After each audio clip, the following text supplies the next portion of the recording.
खबर में आपको सुचिर बालाजी के केस के बारे में बताएंगे और इस केस को जानने के लिए सबसे पहले एक कंपनी के बारे में जानिए। कंपनी का नाम ओपन एआई, ये आर्टिफिशियल इंटेलिजेंस यानी एआई में काम करने वाली एक अमेरिकन कंपनी है। इस कंपनी के एक प्रोजेक्ट से आप शायद वाकिफ भी होंगे, नाम है चैट जीपीटी। अब इसी कंपनी में 26 साल के सुचिर बालाजी काम करते थे। सुचिर भारतवंशी थे लेकिन पैदाइश से ही अमेरिका में रह रहे थे। यूनिवर्सिटी ऑफ कैलिफोर्निया जो बर्कले में मौजूद है वहाँ से ग्रेजुएट हुए और ओपन एआई में रिसर्चर की पोस्ट पर थे। साल 2023 में अखबार न्यूयॉर्क टाइम्स की एक रिपोर्ट में सुचिर के हवाले से कुछ दावे किए गए, जैसे कि ओपन एआई ने चैट जीपीटी डेवलप करने के लिए अमेरिकी कानूनों को तोड़ा है।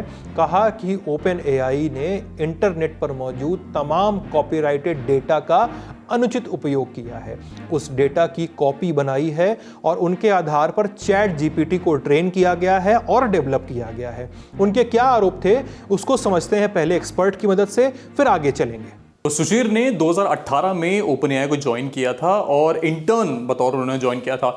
लेकिन ज्वाइन करने के बाद उनकी जब हायरिंग हुई तो उन्होंने GPT-4 जो चैट जीपीटी का एक मॉडल है उसको डेवलप करने में काफ़ी उनकी अहम भूमिका थी। अब ये मॉडल काम किस तरह करता है? एक जनरेशन मॉडल जो एआई का मॉडल है ये लार्ज लैंग्वेज मॉडल्स पे काम करता है, ऐसी टेक्नोलॉजी जहां पर इंटरनेट से जो डेटा कलेक्ट करके कोलेट करके एक ऑपरेटिंग सिस्टम है, बेसिकली एक सॉफ्टवेयर आपको बताता है कोलेट करके कि क्या इंफॉर्मेशन प्रोवाइड कर रहा है, बेसिकली जो भी आपसे सवाल पूछ रहे हैं। तो सुचिर बेसिकली इंटरनेट से जो भी डेटा है उसको कोलेट करते थे। अब सवाल यहाँ पे खड़ा होता है कि जो भी इंटरनेट पे पड़ा हुआ है उसमें से कुछ कुछ क्रिएटर्स जो है अपना एक्चुअल जो क्रिएशन हो गया उनके कॉपीराइटेड क्रिएशन को भी डालते थे। लेकिन सुचिर का कहना है कि ये ओपन एआई वो डेटा भी लेता था, जो कॉपीराइटेड डेटा था उसको भी अपने लार्ज लैंग्वेज मॉडल में डालता था और अपने एआई को ट्रेन करता था। अब उनके मुताबिक ये कॉपीराइट का इन्फ्रिंजमेंट है, ये गलत था और ये यूएस के जो लॉज थे उनको वायलेट करता था। इसलिए उन्होंने इसके खिलाफ आवाज़ उठाने की कोशिश की। उन्होंने न्यूयॉर्क टाइम्स के पास जाके एक इंटरव्यू में बताया था कि ये इलीगल है, इसके खिलाफ कुछ आवाज़ खड़ी होनी चाहिए। उन्होंने एपी के साथ भी एक इंटरव्यू में कहा था कि दिस इज़ अनएथिकल, ऐसा नहीं होना चाहिए। तो जो भी इंटरनेट पे जो डेटा होता है, अगर आप माने यस डेमोक्रेटिक है, लेकिन क्रिएटर्स आप जैसे लोग हो गए इस डेटा को इंटरनेट पर डालते हैं और ओपन एआई अगर ऐसे ही उस डेटा को यूज़ करके, किसी का कॉपीराइटेड डेटा है उसको यूज़ करके अपनी एआई मॉडल को ट्रेन कर रहा है, तो एक लॉन्ग टर्म के लिए सुचिर का मानना था कि एक अच्छा सोल्यूशन नहीं है एंड इसके खिलाफ आवाज़ उठाने की उन्होंने कोशिश की। इन आरोपों के बाद न्यूयॉर्क टाइम्स समेत कुछ अखबारों ने ओपन एआई और माइक्रोसॉफ्ट के खिलाफ केस दायर किया। इस केस में अमेरिकी कॉपीराइट कानूनों को तोड़ने के आरोप लगाए गए और अपने जवाब में ओपन एआई ने कहा कि हम चैट जीपीटी बनाने के लिए पब्लिकली अवेलेबल डेटा का उपयोग कर रहे हैं, न कि कॉपीराइटेड डेटा का, और हमने कोई भी कानून नहीं तोड़ा है। सुचिर ने अगस्त 2024 में ओपन एआई से इस्तीफा दे दिया। अब करीब एक महीने पहले 26 नवंबर को 26 साल के सुचिर की डेड बॉडी उनके सैन फ्रांसिस्को स्थित अपार्टमेंट में मिली।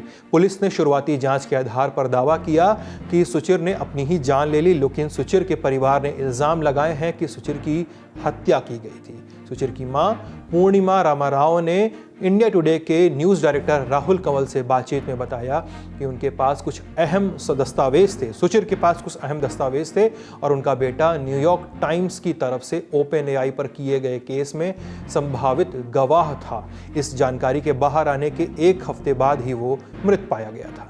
मां ने इंडिया टुडे को बताया कि जिस दिन सुचिर की डेड बॉडी मिली उस दिन उसका बेडरूम अस्त व्यस्त था। बाथरूम में खून के धब्बे मिले थे, कोई सुसाइड नोट नहीं मिला था। ऐसे में ये कहना कि उसने अपनी ही जान ले ली सही नहीं लगता, इसलिए अमेरिकी जांच एजेंसी FBI को इसकी जांच करनी चाहिए। When we went to the apartment, we found that the bedroom was ransacked, and we also found there was a sign of fight in the bathroom. And when we fed the picture to ChatGPT, we figured out that the splatter of blood is not like what it's supposed to be as per the cause of death. And we also found separate plots of blood in the bathroom, indicating he may have been hit separately, other than the cause of death. And more than anything else, there was no suicide note left. in the times where they make a determination it's suicide, they take so many factors into account. The major factor is, was the person depressed? They didn't even ask us. And even today morning when I was speaking to the attorney, he said, we checked all the CCTV, no one came in, no one went out, so we made a decision of suicide. परिवार ने एक और दावा किया, उन्होंने एक private investigator higher किया था। उन्होंने कहा उसने भी जांच के बाद सुचिर के परिवार वालों को बताया कि यह मामला खुद की जान लेने वाला नहीं लगता है। परिवार इस बात से नाराज है कि जांच करने वाले ने बहुत जल्द इस बात पर निर्णय अपना दिया कि सुचिर ने अपनी ही जान ले ली थी, क्योंकि उन्हें सीसीटीवी में कोई आता जाता नहीं दिखा था, जबकि 2 और जगहों से सुचिर के अपार्टमेंट में दाखिल हुआ जा सकता था जहां सीसीटीवी नहीं लगे थे। I kept telling my attorney there are 3 entrances to the building, one through the garage, one through the back door. Those 2 don't have CCTV cameras. How do you make this determination? But the police are not listening to us.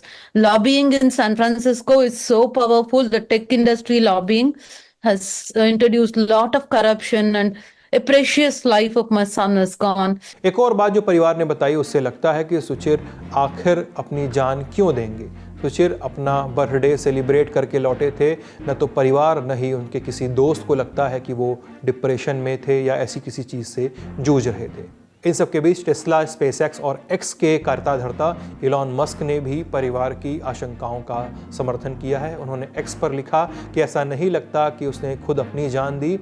सबसे बड़ा सवाल तो यही है कि क्या सुचिर ऐसा कोई खुलासा करने वाले थे जिससे एआई टेक से जुड़ी कंपनियों को खतरा लग रहा था।